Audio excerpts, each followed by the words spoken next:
তখন নক দেওয়া ছাড়া রুমের ভিতর ঢুকে যাও কেন? কারণ আসছে দেখেই তো এই জায়গায় আইছি। এই যে তোমার জন্য আমি উপহার নিয়ে আইছি।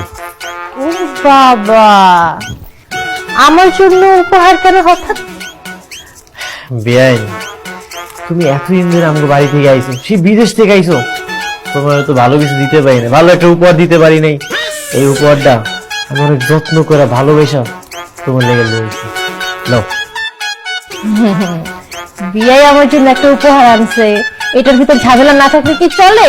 নিশ্চয়ই এটার ভিতর কোনো ঝামেলা আছে, তাই না?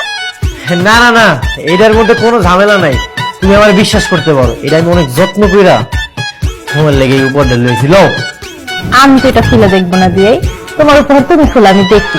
এই ঝামেলাযুক্ত উপহার আমি জীবনেও খুলবো না। আরে বেআইন, তুমি আমার অবিশ্বাস করতেছো? তুমি তো আমার কলিজার বেআইন, তুমি আমার ভালোবাসার বেআইন। আমি এটা তোমার লেগে ভালোবেসে লইছি, তুমি অ্যাকসেপ্ট করো। বাবা রে বাবা, যেইভাবে তুমি আমাকে বলতেছো এইভাবে তো প্রেমিক প্রেমিকাকে এইভাবে গিফট করে। আমি কি তোমার প্রেমিকা যে তুমি আমাকে এইভাবে গিফট করতেছো? তুমি কি প্রেমিকা কি উপহার দেয়? বেআইনকে উপহার দেওয়া যায় না? লও তো। দেখবো? আরে উপহারটা খুলে দেখো, তুমি কিন্তু অবাক হয়ে যাইবা।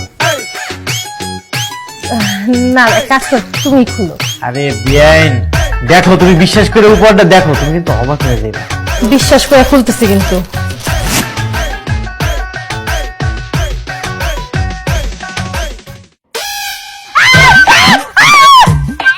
আরে এটা তো খেলা সব, তুমি তো ভয় পেয়ে গেছো।